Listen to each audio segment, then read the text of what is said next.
All right. Welcome, everybody, to episode 3 of Full Circle. My name, as always, is Chad, Cheddar Caveman on every bit of social media I can think of. Certainly all the War Machine relevant ones. And today we're here to talk a little bit more about Circle. If you are coming to this for the first time, feel free to check out my first episodes. I have an intro episode and a couple other episodes, obviously, as this is episode 3. So there's more content there. You get an idea. Pardon me. So today we'll talk about a few different things. I'm hoping actually to upgrade our system here a little bit. I'm hopefully maybe going to order a green screen in, I don't know, sometime soon. So maybe this back here can be something more interesting than just my blinds in the spot that work best for this. Also, hopefully, it's actually kind of stormy at the moment, which is, I suppose, appropriate for a circle. But hopefully, it's not too loud coming through the camera to the microphone. I think it should be fine. But apologies if it is not.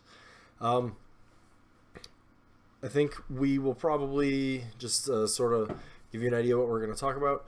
I think I'm going to have a little bit of very high level discussion on WTC results since that just happened.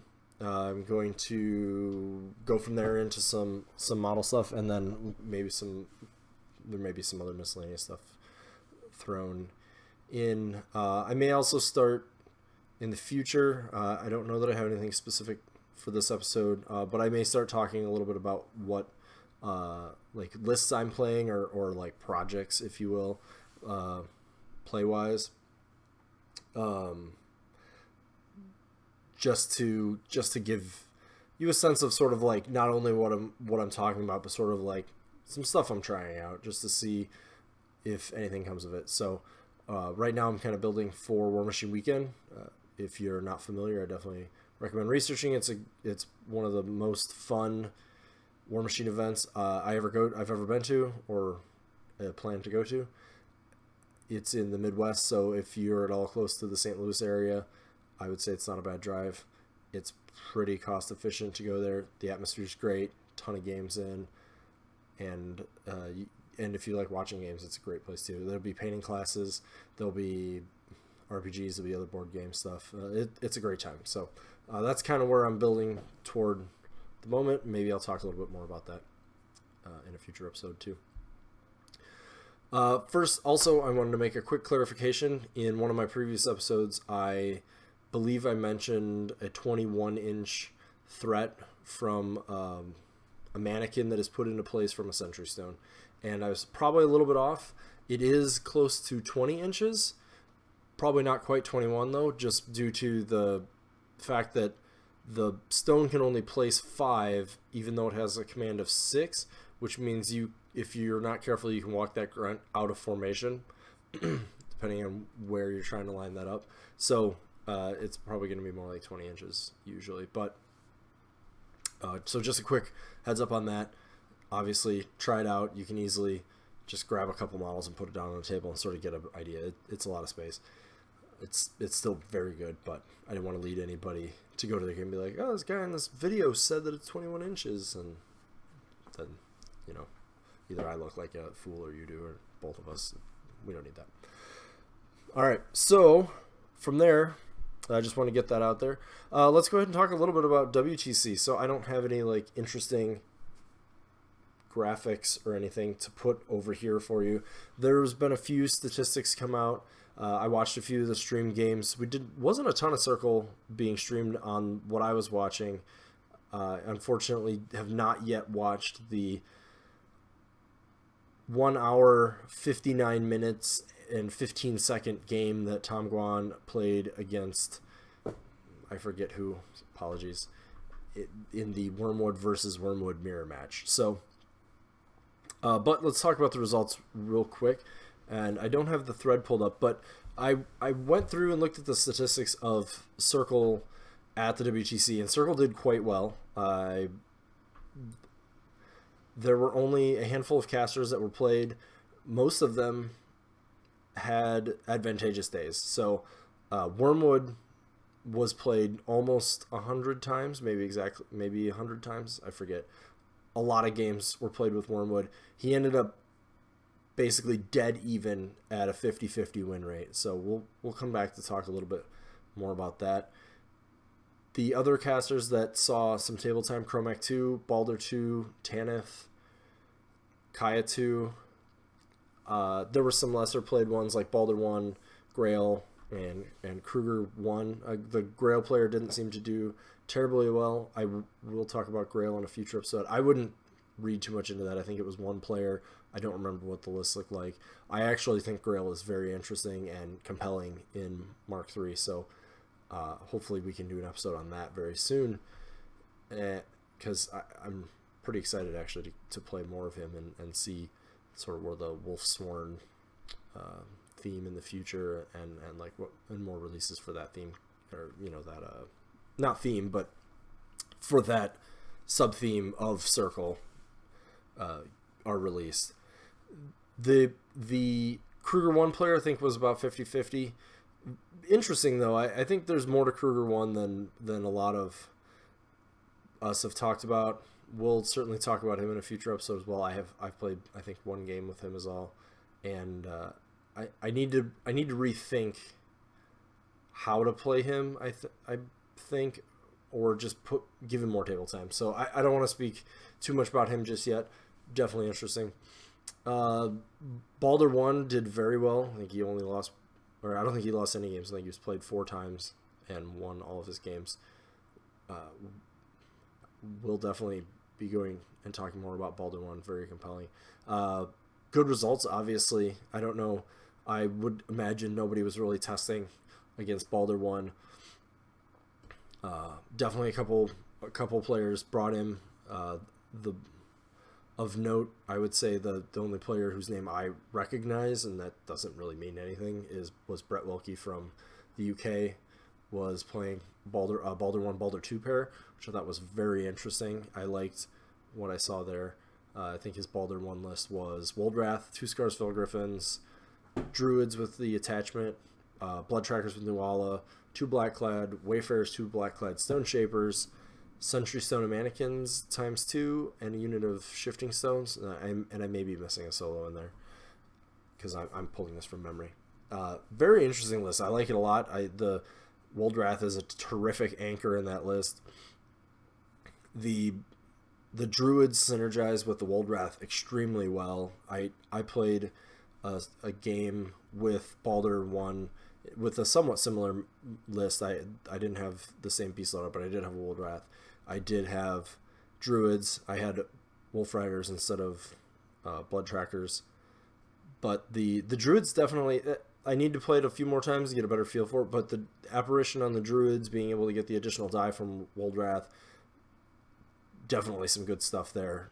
Being able to just get that knockdown is pretty fantastic, and especially if you have something like Wolf Riders or Blood Trackers or any other type of gun, like you hit that knockdown with the 8-inch spell that I forget the name of, get in there, or just knock down something so they have to spend their Fury or Focus to stand up, or you've played this game for a while, knockdowns is good, and 3 dice on a Magic 6 makes it pretty decently reliable. Not to mention making pretty boosted POW 10, boosted hit POW 10, range 10 magic attacks are also going to be pretty good. Coupled with elemental immunity is just not something a lot of factions are dealing with, so things like Storm Lances, which are all over the place, are going to be pretty fantastic for you. So don't want to go too much into that, but Balder 1 did very well. Balder 2 also did very well. He didn't have quite as high of a win rate as some of those others, but he was played a lot more times. And, no surprises here. Able to... Roots of the Earth is a +3 armor spell that doesn't let you be moved, knocked down, or anything. Coupling that either with a Woldwrath or with the Warp Wolves, frequently backed up by Wrong Eye and Snapjaw. And you're going to have a pretty fantastic ability to camp. I did watch a couple matchups with him. I would say they all went very long. No surprises there. frequently they did not stay on the stream because they would go to the match and you'd be like, yep, Baldur's army looks pretty much the same, and then they'd come back in 15 minutes and same thing. So definitely somebody you have to be patient with, but definitely did have some trouble in some of the split scenarios from what I was seeing. Definitely something we're going to want to talk about a little bit more, but he had an above 50% win rate, well above, if I'm remembering correctly. Like I said, I didn't pull the stats up right in front of me, but Baldur 2 doing well. I'll kind of talk about the other we'll just go through everybody real quick. Tanith, there was about a dozen games played with her. She only lost 3 times. Actually, that might even be wrong. Might be less than that. I believe she had the best win rate of any of the warlocks in Circle that were not that were played over 10 games. So no surprise there. We talked a lot about this going in. We definitely see her with a lot of Scarsfell Griffins, sometimes throwing a Snapjaw, sometimes with various beast loadouts. You see Reeves with her. No surprises there. I'm quickly coming around to being convinced that Tanith might be...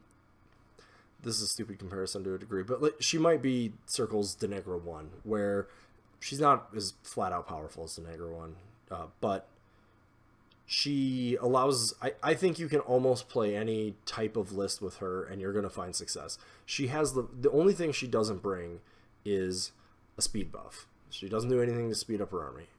Anything other than that, she can help you with. She has an armor debuff. She has a defense. She has 2 defense debuffs in her gun, which she can pretty much always use. That's the easiest way to hit the defense. And affliction. She has an affliction also helps with armor because you can just get that many attack rolls in some cases, or if it's things like sentinels, like we talked about last time, camping, getting up to armor 20 plus, you're just like bing, bing, bing, dead, done. She has admonition, so while she doesn't have any movement speed increasers, she does have the ability to give you some movement shenanigans. She set up counter slams and Nora horns, or just keep herself alive or another beast alive. Makes her very strong as she gets in the late game as well. And then she has a couple decent utility nukes. Bleed is pretty bad in my opinion, but it's there. You might find an instance where shooting out a bunch of pot 10s on her feet is the right call, or maybe you can maybe the right play with a bunch of infantry would be to affliction something and just pop 4 or 5 bleeds to just kill off 4 models. But good to see her doing very well. I think when I get a chance to talk about what I'm playing a little bit more, I'll probably be coming back to talking about her. She's a ton of fun to play. I've enjoyed playing her probably the most of what I've played a lot of in Mark III, and I expect that to continue. I may try some more things with her, especially after War Machine Weekend, but for now, I'm kind of playing a Griffin loadout with her, and I'm really liking it. Plus, just a good place to play all the Griffins. I kind of love those models and how they play and everything. So, Chromac 2, pretty good results. I have not given Chromac 2 enough table time. I think he's strong. I think he can play the game where he hits and runs and can kill a bunch of infantry himself. Stalkers are strong with him. Getorix is very strong with him. You can feed Primal. Getorix will kill anything. It's another place where I might be tempted to try out some Scarsfell's Griffins. I think any living beast with Chromac is going to be a good time. He very well may want to try out a Gnarlhorn to keep him from being knocked down. I think Rip Horns are great with him. These aren't things that I saw in his lists. I mostly saw various Warpwolf loadouts along with some Scarsfells and Wild Arguses. So that's what we saw at WTC. Had an above average win rate. Again, I didn't do a deep analysis of what it was being played into, but again, winning. Another Beast Caster doing very well. Armor Cracking Caster.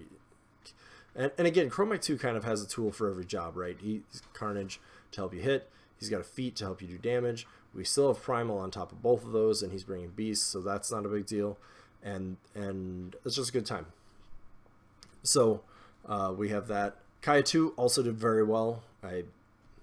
Again, we're looking at the one difference here being she does bring the ability to speed up her army with Dogpile, and I think that can be pretty critical. There's some matchups where we really struggle to get the alpha, and she's going to get it from farther away. She's going to feat, everything's going to be safe, and then she's going to do it again.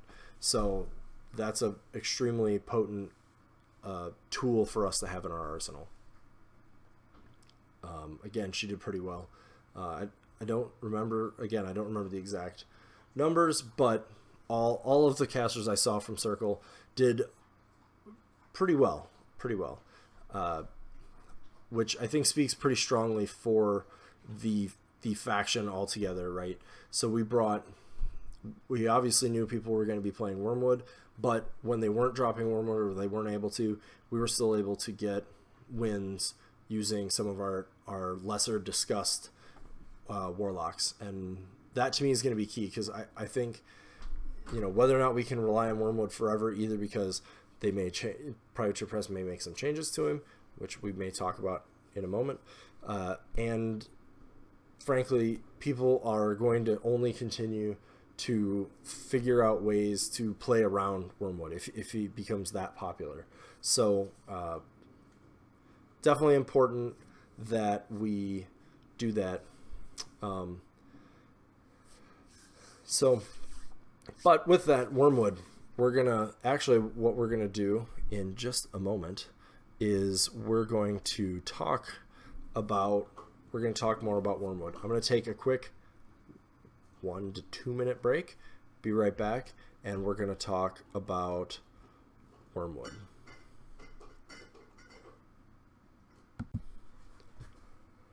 All right, and we're back. Sorry viewers about that. I guess I'm going to learn how to do some video editing tonight. My one situation, I have my own little werewolf, if you will, warpwolf maybe, I don't know, who needed some attention, unfortunately. So we get a 2-part episode 3. Before the break, I was talking about Wormwood and how he did at the WTC. So we're going to segue that into actually talking a bit about Wormwood today. Pardon me.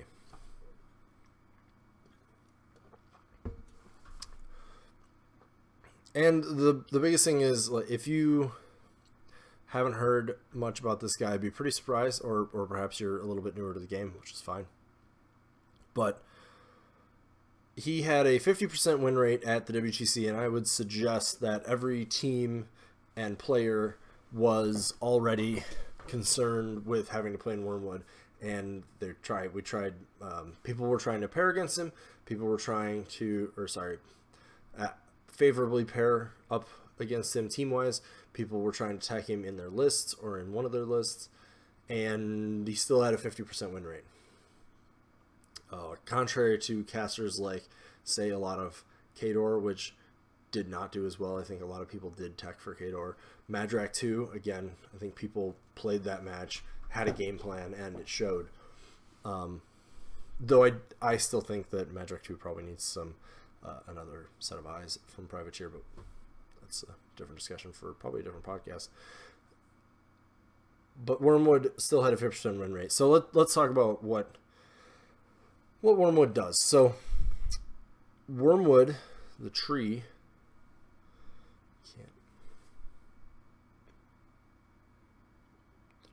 Wormwood, and then Cassius is the syllable that comes with him. So Wormwood, Tree of Fate, is by far the strangest warlock that exists in the game. He is speed 0, defense 0, mat 0, rat 0. And let's talk about the relatives. He's defense 10, or I'm sorry, he's defense 5. He's armor 18 and command 10. He is Fury 7. From there, he has 27 War Beast points. On the back of his card, you'll see he has Circular Vision, which allows him to see things. Oh, I'm backtracking a bit. He has Eyeless Sight, and we'll talk about that a little bit. He has Circular Vision, so he can target models in his back arc.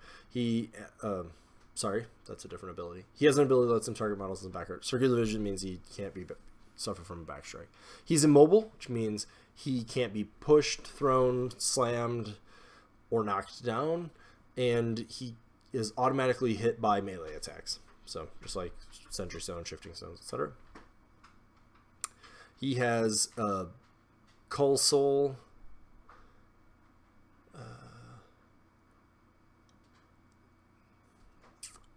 Altar of Sacrifice. Sorry, I'm looking up because I didn't actually grab the card to talk about this. I'm just going off of memory because I've played him enough that I'm forgetting some of the exact wording, but I should have the gist of the rules out. Pardon me.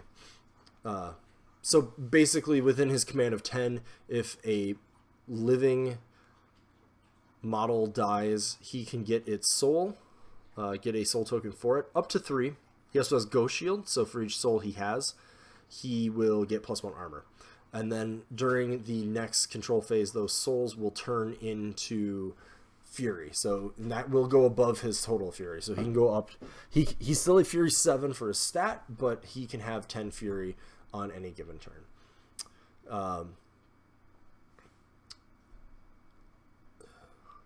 Trying to remember if I'm missing anything on the back of his card.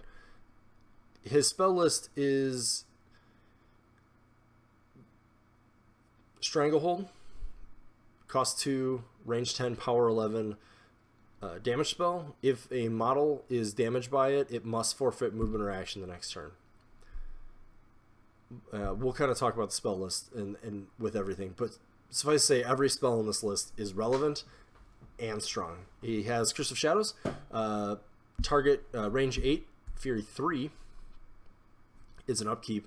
Target model / unit suffers -2 armor, cannot make free strikes, and if a model has enough movement to move completely past it, you can advance through them. So basically you can pretend they're not there, except that you can't land on their base. So he has Rapid Growth, which is the spell Baldur 1 has always had. You can place it's an upkeep spell, cost 2. You can place a 4-inch AoE that is a forest anywhere in his control area. He has Dark Path, used to be called Unseen Path, now it's called Dark Path. This spell will allow you to place Cassius completely within 2 inches of Wormwood, or Wormwood completely within 2 inches of Cassius. It can be cast multiple times. And finally, he has Hellmouth, which is a 4-cost, range 8, POW 12. If it directly hits a model, you pull any model that is within 3 inches of that model directly toward it 3 inches, and then center a 3-inch AoE on that model that does a POW 12 to all models hit. It is boostable, and those models are removed from play. Sorry about that. Hellmouth's a very important spell. And then, of course, he has a feat. It's, I believe it's just called Black Roots now. It used to be called Forest of Judgment. Wormwood's control area becomes a forest, and this is an aura. It stays with him. There was some debate about this on the forums. His control area is a forest, so if he's placed Shifting Stones or Dark Path, the forest will move with him. His control area becomes a forest, and any enemy that is knocked down will suffer a point of damage. Okay. And then let's talk about Cassius real quick. He's a little bit more basic these days, but he's still Speed 6, Strength 6, Mat 6, Rat, nobody cares. He doesn't have a gun. Defense 14, Armor 16. He now has... Wormwood has 20 wounds. I skipped over that. Cassius has 10 wounds. So anyways, Cassius has Pathfinder, as he always did. He has a POW 12 weapon called Genesis, which has the rule Fertilizer. So that means when he hits a living or undead model, and if he destroys not destroys, if he disables, is it disable or box? Regardless, if he would kill a living or undead model, you center a 3-inch forest, 3-inch AoE that is a forest on that model, and it is removed from play. That's important because removed from play can be a pretty strong mechanic, but it also means Wormwood will not gain its soul. However, being able to get an additional forest is obviously very strong. He, I forget the exact rule, but he is a channeler for Wormwood, so he's an arc node. You get an arc node for free when you bring Wormwood. It's this guy. He's a go. Both these models, I skipped over like the most important thing. Both these models have prowl.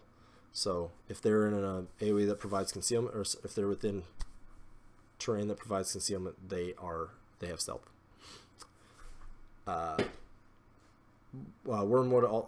Cassius also has a rule that allows him to spend Fury on Wormwood to make additional attacks or boost those attacks. So it's like he was the Warlock in that case. So these guys, I at first blush and at sort of early discussions in Mark III, we didn't hear quite as much about this. We're like, oh, that's cool. Wormwood's the caster. That's how it kind of always should be, because Cassius is just a meat puppet. And that's now sort of borne out.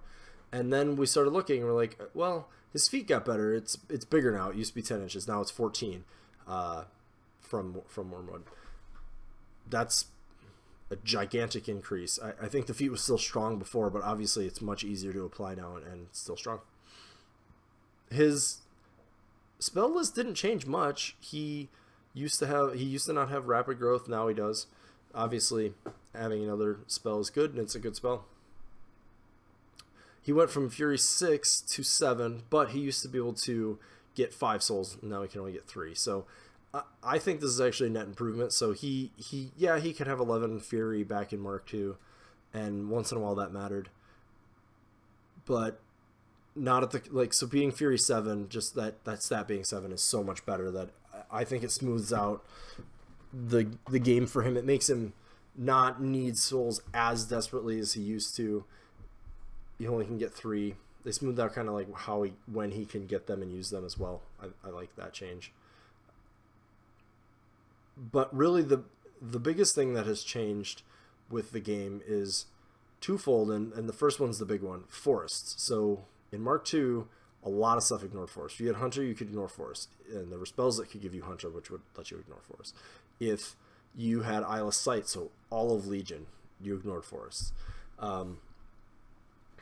In Mark III, the number of things that ignore forests are very small. You've got things like Bird's Eye and Virus 1 and 2 and Uno. You've got Tracker, which is only on a few models. You've got Tree Walker, again, very limited number of models. And you have a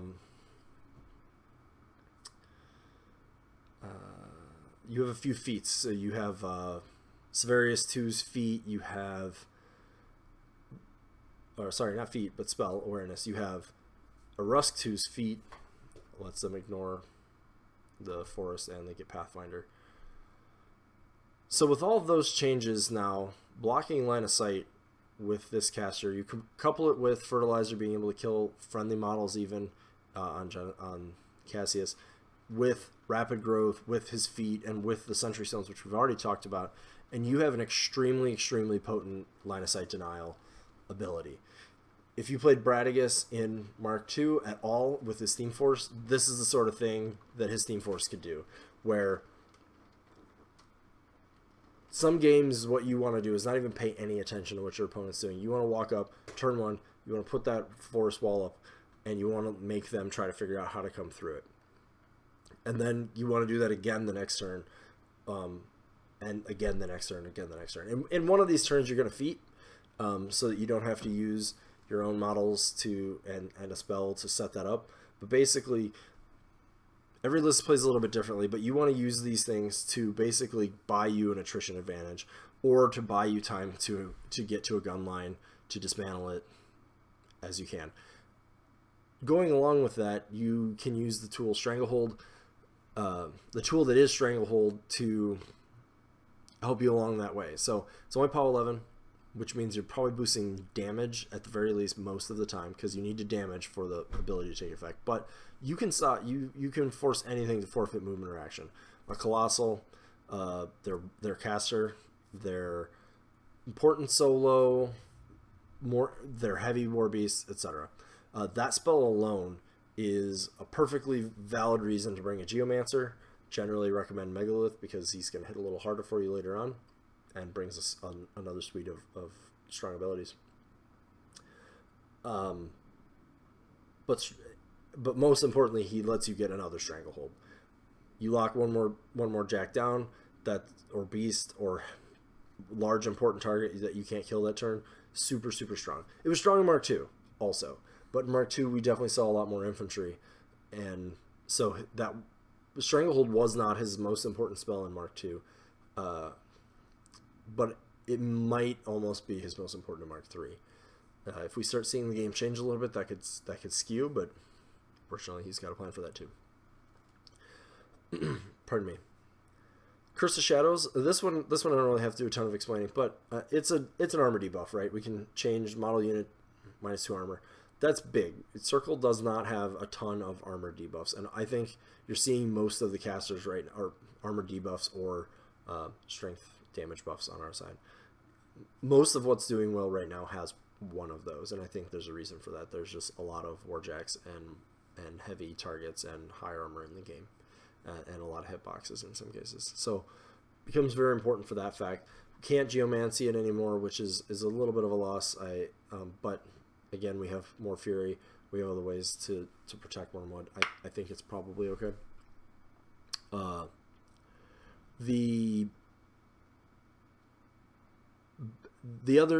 thing not to forget about it is that going through the models and ignoring free strikes. So every once in a while, there's a juicy thing that is behind a screening unit. And sometimes what you want to do is send your infantry through that to deal with it. Or maybe you have something with sprint. That's important for that too. Don't dismiss it as just an armor buff. There are times where you're going to want to get to the thing behind. I've used it to get to, this was a Mark II, but fundamentally the same. I was playing Ravagers. I needed to get to his Enigma Foundries for an access list. So I Curse the Shadows, the unit of infantry that was in front of them, charged through because it's a bigger base, no problem seeing it, was able to take it out. There are a lot of similar tactics that you might want to employ. Also, just don't forget, if you happen to be playing like a Warpwolf Stalker, a Reef Hunter, I suppose, anything with reposition, so our Cav mostly, don't forget that they can't free strike you. You want to go in, do your work, get out of there, sort of in the classic circle way, if you will. And they're not going to be able to make free strikes, so just it's important to not forget that. And that can be big for when you need to get something in and then back out, to not, maybe you need to put something else on it so you can clear what you have in front out and get in there. Rapid growth, 4-inch AoE that's force. This one's kind of obvious, but you're gonna want to couple this with other terrain to block off line of sight to something, and in coupling it with your sentry stones.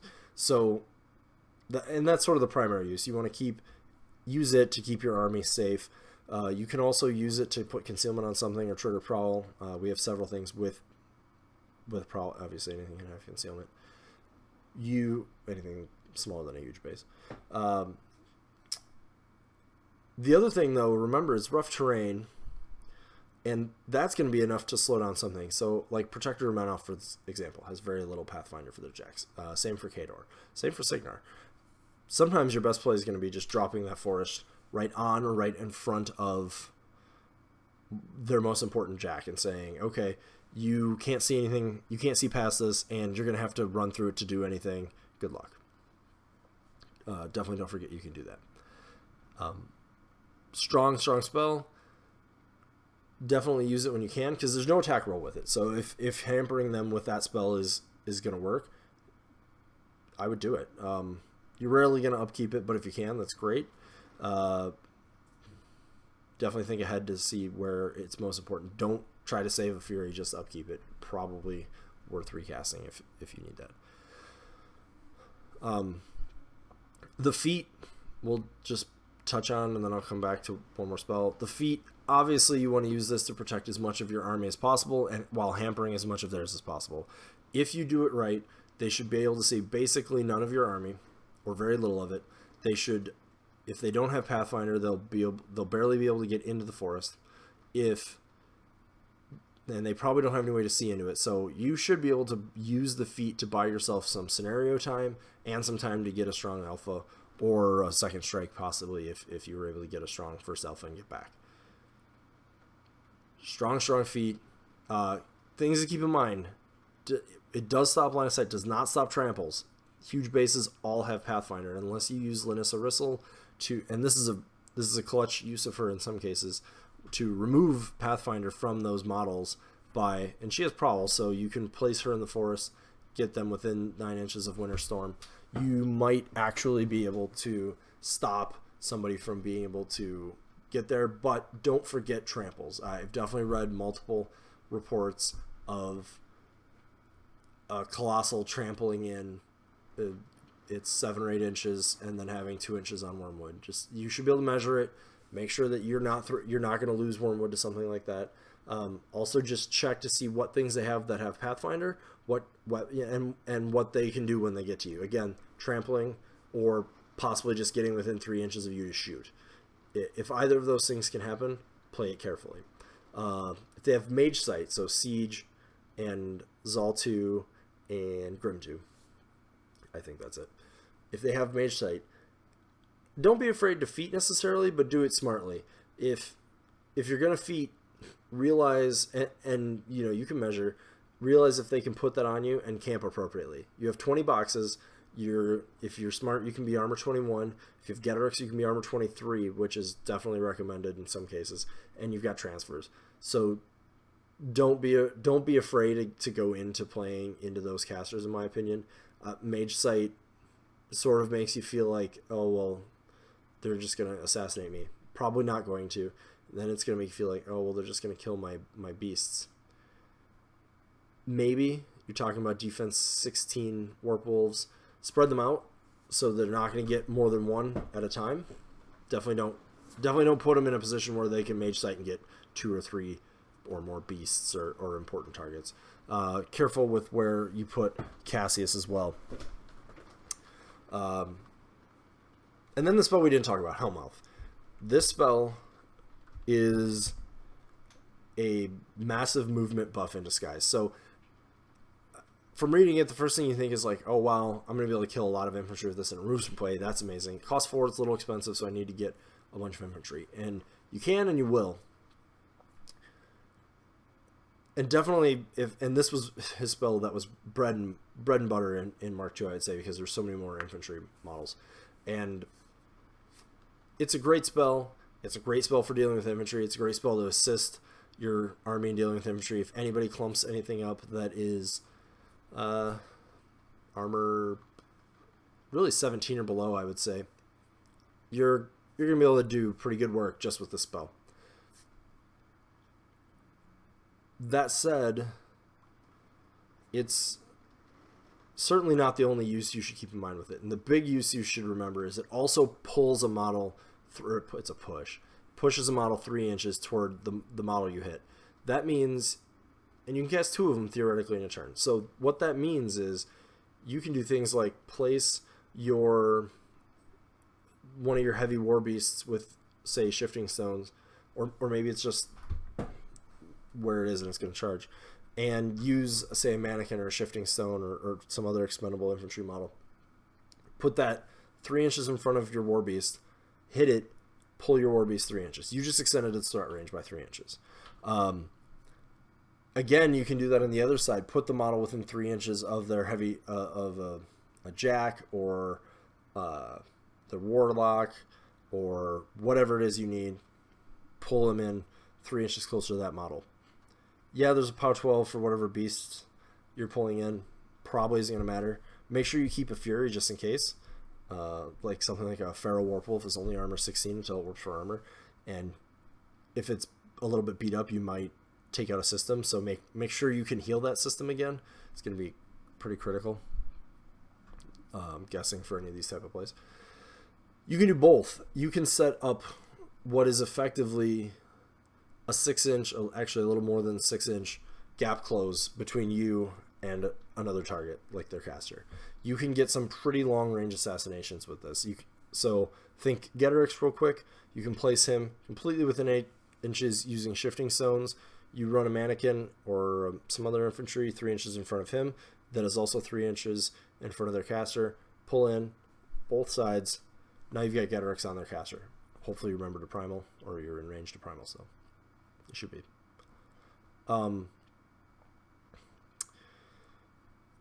You can do this twice, so you have 2 Hellmouths. So again, if you need, say you need 9 inches, you can get 9 inches. It's a long ways. You would be surprised how far a model can go when you're doing this. Obviously, you can see super strong. So Wormwood is really bringing you the ability to play all the games. You can play for attrition with him. You can play for assassination with him. You can play for scenario with him. If you set up for it. I find he has pretty strong scenario play in a lot of places. You use your feet, get way up early, keep them off flag, and then you have the tools to clear them off the flag usually in any game. You can go for the assassinations. Like I said, most people will not see them coming. They're convoluted. They're not straightforward. They involve a shifting stone placement and a couple Hellmouths and a couple models running in the right place. Definitely use your proxy bases. They're going to be really important here. Make sure you're getting all those measurements right. Make sure you can do what you think you can do. Proxy bases are going to be big with the Hellmouth play. Really not much that he can't do. The lists I've been experimenting with have been sort of more your typical.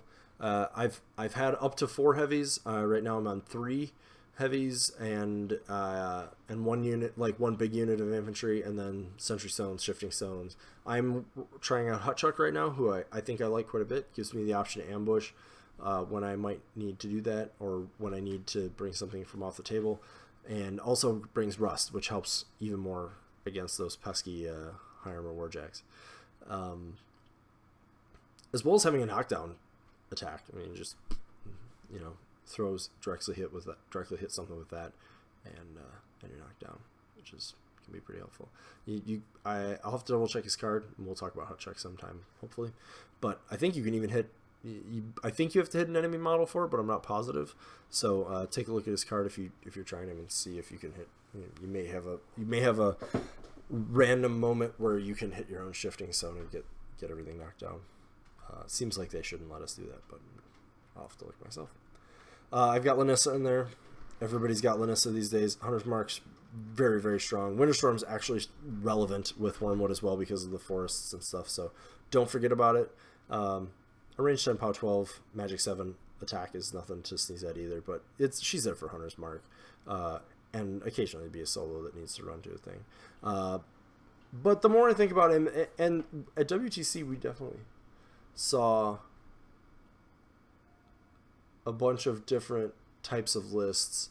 We saw some with a lot of infantry. We saw some with a lot of heavies. We saw things like Shamblers. We saw Tom Guan's list with 2 units of Wolves Warbros, which was really a one-off list for him. Blood Trackers have been seen. Nis Hunters have been seen. Shamblers. Every Warpwolf. Megalith was pretty common. I'm trying to remember if we saw any of the Satyrs. I think I saw one that had a Riphorn. I've definitely thought about playing him with some Riphorn Satyrs myself. They're great trade beasts to have. I don't think I saw any of the Griffin models with them. I saw Wild Arguses in the list. All the lists had at least 1 unit of shifting stones, and that's important. if Cassius does die, the only way to move your Warlock is with Shifting Stones. Keeping Cassius alive is super important. Super important. Be paying attention to that all the time. Remember when you have to bring him back. Try to keep him in a safe position. And if you are going to risk losing, make sure it's going to win you the game, because you're going to have a lot harder time after that. A lot of people were bringing things for souls, Gobbers, Wolves Vorberos, Pharaoh Bone Grinders, that sort of thing. Remember, you can kill your own models and you can get souls from them that way, so that's also going to be a strong play to remember. You want to make sure you have those souls a lot of times too, because you need a potent next turn, or more importantly, maybe you need the armor against any sort of guns or anything that might be able to get to you. Being able to go, I'm armor 21, now what? Armor 21 with 20 boxes, now what?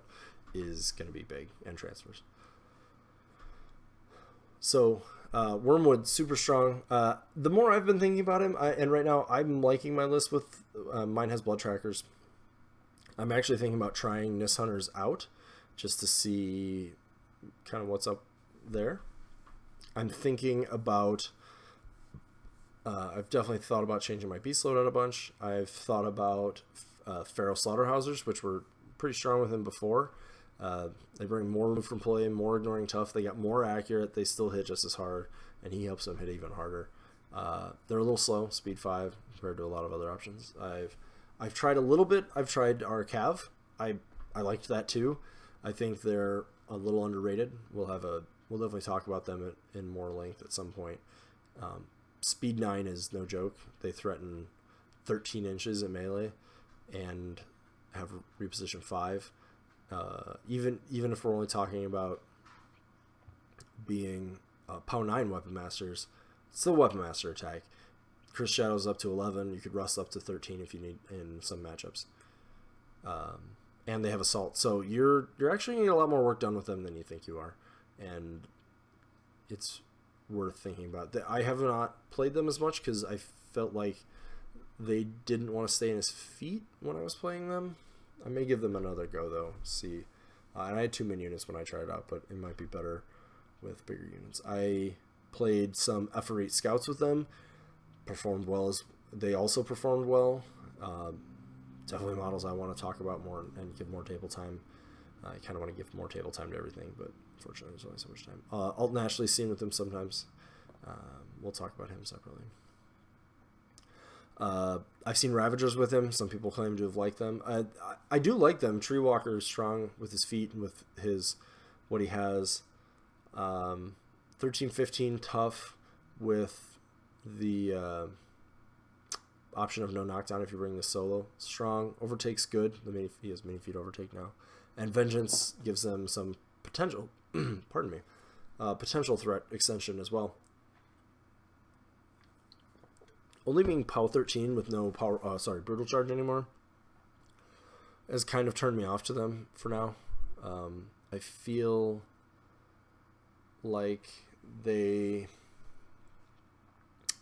supposed to be intended to be our like fast, hard-hitting glass cannon sort of unit, and I don't think they quite hit hard enough for that. And they kill infantry, and they can kill some like bigger infantry with POW 13 and their MAT 7. They can get corpses to buy more attacks or boost, but unless they can get ways to get more corpses ahead of time or some other ability that helps them hit, it seems like there's other things that just hit harder. Even the POW 13 there, that's 4 dice over the POW 9 I just mentioned with the Wolf Riders, and they have more attacks, they have assault, and you're getting almost the same number of models that are faster, more accurate on the charge, and for the cost. So I'm having a pretty tough time justifying them just from the damage output perspective, and from the fact that I don't think they are terribly survivable. I may give them another chance. So I really like them in Mark 2 with Cassius. So now maybe with Wormwood there's something there. I know a couple people had good luck. You can add Veteran Leader to them. You can give them no knockdown. They get to be a bit of a pricey boat. I'll probably try them at some point. Not right now. That said, pretty much any unit that brings living models to the table, I'm interested in trying here. I think even Pharaoh Brigands have something that they bring to this matchup. Their guns going up to POW 14 against their prey, and then obviously those other things that we can stack, we can still stack, so they can go from 14 to 16 with Curse of Shadows, possibly 18 if it's rusted. You're gonna need a lot of work down there, and they have Hog Wild, so they can shoot and then charge, and Slaughterhousers. Brigands are definitely a unit to consider if you don't have a benefit for faction. And that's something with Wormwood to mention. None of his abilities care at all about faction. The only things that are going to care are things like Shifting Stones and the Animi that we bring. So, because you can't put any of those on other models. Speaking of which, I see Wrong Eye Snapjaw with them a lot. Again, helping those high def Warp Wolves. I've seen Wrong Eye and Snapjaw as well as Roshan Prine and a Battle Boar, I believe it is, the one that has Primal. Again, the theory being you can Hellmouth both of them farther up the table. You can still use Curse of Shadows to get benefit. And Brian is a super, super speedy model. All of those Warlocks, or lesser Warlocks, are something to consider. And maybe we'll do an episode and I'll talk about just those. Super good. I don't know how much more there is to say about Wormwood, and I've talked about him for nearly half an hour at this point, so I'm gonna move on. But right now, defining our faction, don't be surprised if in a few months when an errata comes out that there's something that has changed about this duo. I don't know what, but he's showing incredibly strong, and people seem to be pretty frustrated trying to play into him. You might be able to figure out why just from me talking about him. And even his bad matchups that I sort of brushed on, most of them are not that bad. So, yeah, not much more to say there. We'll go ahead and talk about a couple other things pretty quickly. Let's talk about Una. So Una the Falconer, Una 1, we'll be getting Una 2 here in a little over a month. Not much over a month, about 5 weeks from now. And we will talk about her when she comes out. But Una 1, the Falconer, so just a quick rundown of her abilities. She's a lesser Warlock, so she's actually a solo for her abilities. So she's Speed 6, Mat 5, Rat 6, Defense 15, Armor 13. She has 5 wounds. She is Fury 4. She has Bird's Eye, so her and models in her battle group ignore forests, forests, models, and totally blanking on the other one when drawing line of sight. Her weapons, which I'm sorry, I kind of jumping around, but her weapons, she has a POW 9 2-inch range melee weapon, that big stick there on the left, on the right, and she has a rate of fire 3, POW 10 range control, so 8, Black Penny attack. That part's big. But let's continue. The back of her card, she can only take flying war beasts. So right now that is the Scarsfell Griffin, the Rotterhorn Griffin, the Razorwing Griffin, and soon the Storm Raptor. Those are our beasts with flight.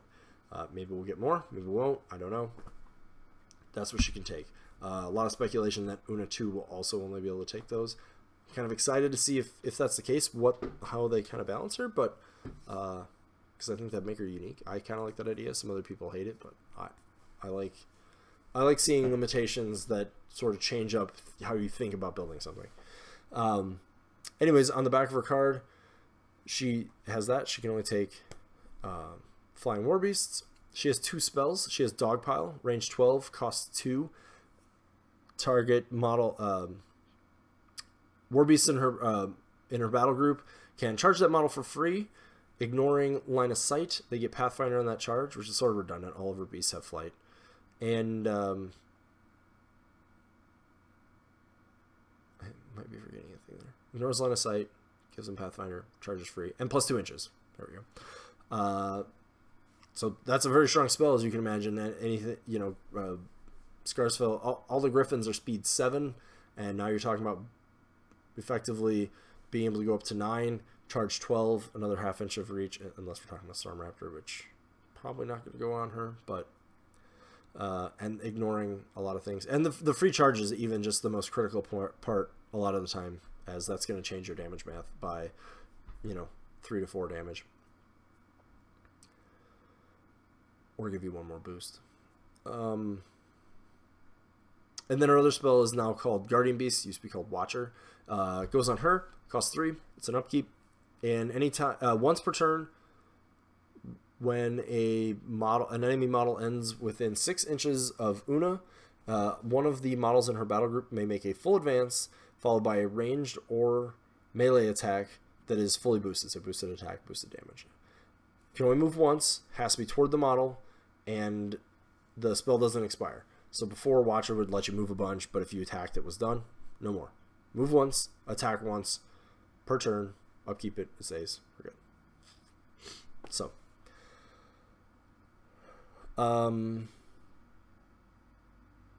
yeah, it's, the big thing with her is that Black Penny, a couple things. One, Fury management, if you're bringing a lot of Griffins. I've been doing this with Tanith. You can see a bunch of WTC list people have the same idea. 1 or 2 Griffins on her. She can send the threat range for that Griffin. She helps the Fury management for that Griffin. She has some interesting stuff with Guardian Beast with that Griffin. And Bird's Eye is very strong. You can start ignoring most of the common things people are using to keeping their models safe. So, super strong there. And then on top of it, she has one of the strongest guns that's out there. So you can measure her 8 inches to where you are. You can aim a lot. Black Penny and Bird's Eye means you ignore drawing line of sight to the model and firing a melee. So you shoot the model. People are going to come into you. Shoot the models that are in there. You can often clear things off of your front line using her. She just walks up, pops the 3 things they tried to kind of engage you with or block you in with, if they're killable with a boostable POW 10. She just gets 3 shots, so if you can aim, always good. And a lot of times you can, because they're going to come into you sort of, and you're going to peel them off with her. She can boost those, so that's fantastic. So you can sometimes get 3 boosted damage POW 10s, you can get 3 boosted hit POW 10s, you can get some combination thereof. You can't get, she doesn't have enough Fury to do 3 fully boosted attacks, but you might get 2 fully boosted, for example. The new change to Warlocks getting a Fury from their dead beast is helpful. So I've had 2 on her in my Tanith list, and a lot of times at least one of them will die. She's getting a Fury from that beast the rest of the game. Often I've had games where both of them have died, and she's getting at least 2 Fury, which means you can probably make it through the whole game without even having to cut with her if you're very cagey. I've actually considered putting a 3rd one on her just to make sure I'm always able to get Fury with her. So she's still very, very strong. Being able to bring beasts, more beasts to the table, especially Scarsfell's Griffins in particular are right now very strong. Being able to extend their threat range is very strong. Something to keep in mind, as I mentioned Tanith, is since she can fire in a melee, something like Dark Shroud from Scything Touch, you can put in a melee. Now she's getting boosted POW 12s. Any of our other debuffs, so the Cursed Shadowcasters like Mosar or Wormwood, again, POW 12s, going to be strong. I haven't tried her with either of them yet. I have considered it, though. She is only armor 13. Keep her safe. Keep her behind your Sentry Stones. Keep her in concealment behind a wall, or if they don't have any range, just keep in mind 15-13. You're going to get some transfers if you're careful. Make sure you keep them when you can, because you don't want her just getting aced. I usually don't find that my opponent's able to get to her, but she's very squishy if they do. 5 boxes in armor 13, not your friend. A lot of people were sort of down on her coming into Mark III because they're like, oh, there's not that much more infantry. There's not that much infantry, and I don't, I played Rotterhorns. I don't feel like I want to play Rotterhorns right now. When I get a chance to test those, we'll talk more about those too. She's found new life, I think, with the Scarsfell Griffins and being able to help bring more of those to the table and use those for trade ups. Don't have a whole lot more on her. I still think she's a very strong piece. I think boostable guns are always going to be strong, and very excited to see what comes of her next incarnation. Let's talk about one more. I'm going a little long. I had a couple more planned, but we'll just talk about these guys real quick. The Death Wolves. Changed a little bit from Mark II. So in general, their stat line has speed 6, mat 7, rat not relevant, defense and armor 14, and 5 wounds. And then from there, they're all they have Heart Eater, same rules the Ravagers have. So if they kill a living or undead, and that's an important change, living or undead model, they get a corpse. They can use corpses to buy additional attacks, boost the hit, or boost the damage. They can have up to 3 corpses at any time. They have an additional rule that lets them spend a corpse to change a damage roll from whatever number it is to 1 damage. One of the very key pieces of what they do. From there, they have Prowl, obviously important, and I think that's it. They used to have... Oh, I'm sorry, and they have Overtake. They have Overtake. Super duper important. They used to also be able to get Gang. Each one of them used to grant one of these, Prowl, Gang, and Overtake. They took Gang away, kept the others for everybody, and then the melee ranges and POW sort of changed. So Tala, who's the lady, if you will, on the far right, so right here, she had her 2 melee weapons are 1-inch melee range, so they used to be a half. 1-inch melee range, POW 11s, and their cleft swords, so they have +2 to hit on a charge, and their POW 12, which is up from 11. So she has 2 POW 12s, 1-inch range. She has Overtake. Super cool. Next over, we have, it's harder to do. We have Skull right here. He's got the axe. 2-inch melee range on that axe. 1 attack, obviously, instead of 2. And it's POW 14. So, pretty good. Obviously, he's going to be the guy with Overtake with the most chance to just, like, Pac-Man his way through a unit. And then Caleb, there. He has 2 half-inch range POW 11s. He has Combo Strike, so they can go up to, I think it's, I want to say it's 15, but it might be 14. I don't have the stats in front of me. So you can combo up to that, so you can charge 1 powerful hit. His claws are also magic weapons, which can obviously come up and be important once in a while. There's not a ton of incorporeal stuff right now. And again, they all have all the same rules. So the thing that's important, and I played a ton more of them in Mark II, they used to get a corpse that helps them stay alive. They're 9 points. I should mention them. So, and they're Wolfsworn. So they synergize with any of the other Wolfsworn abilities. So Grail, obvious place. Morag with them is going to be great. With Prowl, I think anything that can trigger that's going to be strong. Nirvana 2 is something I'm curious about them with, even though they can't come back from their feet. Morag is going to make them go from mat 7 to mat 8. Pretty big change, really. And what they do is they can do a lot of work against infantry for a pretty inexpensive point cost. They can ding up heavies and things like that. And there's maybe not quite enough infantry being played just yet across the board for them to be strong. But what makes them really strong is being able to get those corpses and sit down in a zone and require way more attacks than you would expect. They have Prowl, so you can get, if you can get stealth on them, you can bring gobbers, you can bring lots of ways to do that. The terrain on the table might just do that for you. And if you can get corpses on them, now you're going to have 1 or 2 or 3 attacks it's going to take before they even care. And their defense 14, which is strong. Their armor 14, which is meh. It's alright. But if you can start getting corpses on them, they may just never die. That's a little bit hyperbole, but it'll be very difficult. You're going to need a lot more attacks than their 9 points would suggest. Interestingly enough, what I found in playing them is you would think the guy with the big heavy hitting axe with the longer melee range is like the chief. He's like the best guy in the unit. He's not. the two with the 2 individual attacks, and probably Tala in particular, because she goes up +2 on a charge, as well as still having 1-inch melee range and POW 12s. She, to me, is the best model.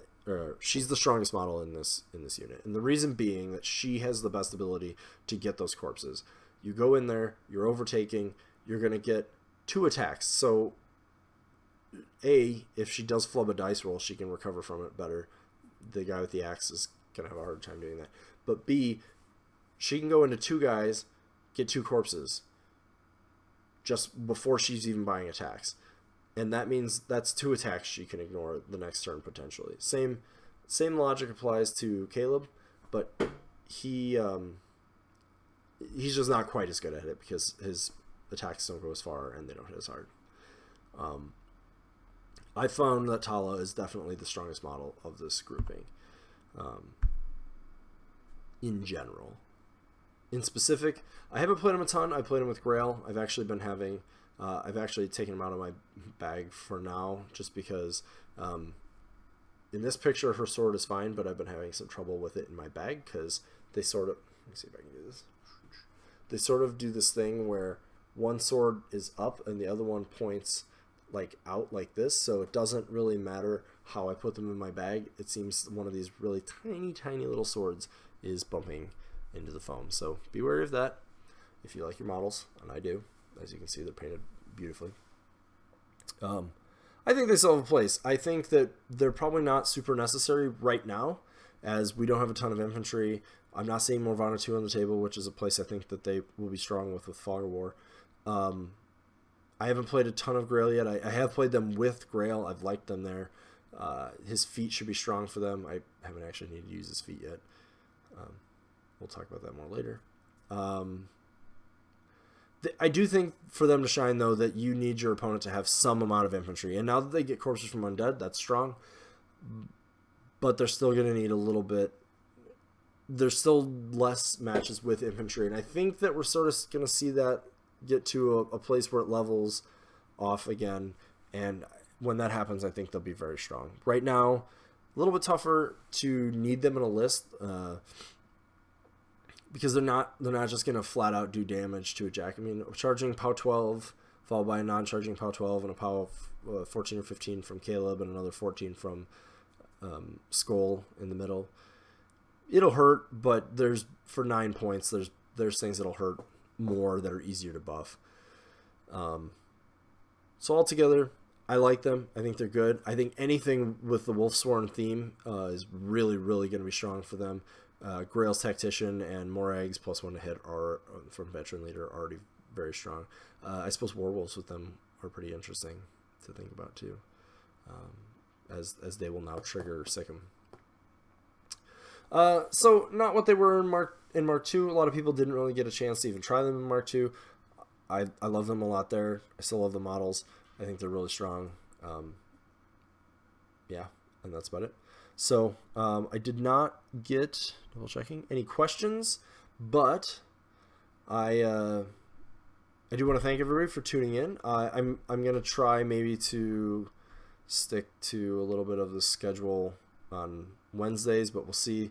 I would guess to expect shows Sunday through Wednesday, but Wednesday seems to be where I've settled a little bit, but that doesn't mean I'll stick with it, or I won't have additional episodes.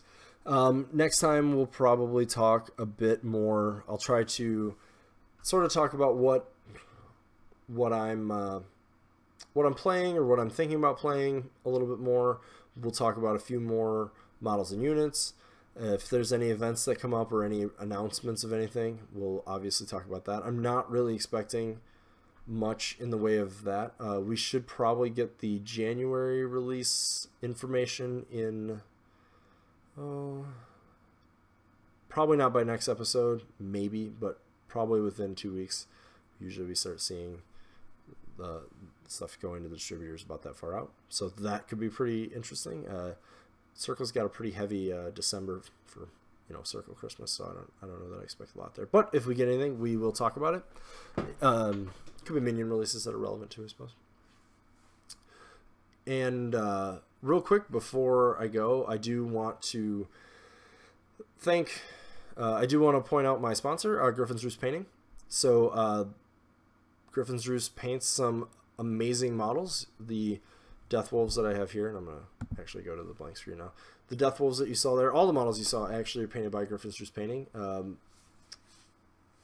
They can be found on Facebook if you search for Griffin's Roost Painting, or at griffinsroostpainting.com. And there's actually some good painting blogs at that site as well. So if you are in the market for some beautifully painted models and you don't want to do that yourself, or you can't, hit them up. They will give you an estimate, or they can talk to you about what you want and how to get it for you. So hit that up. And thanks again for joining, and we'll be back again soon. Bye-bye.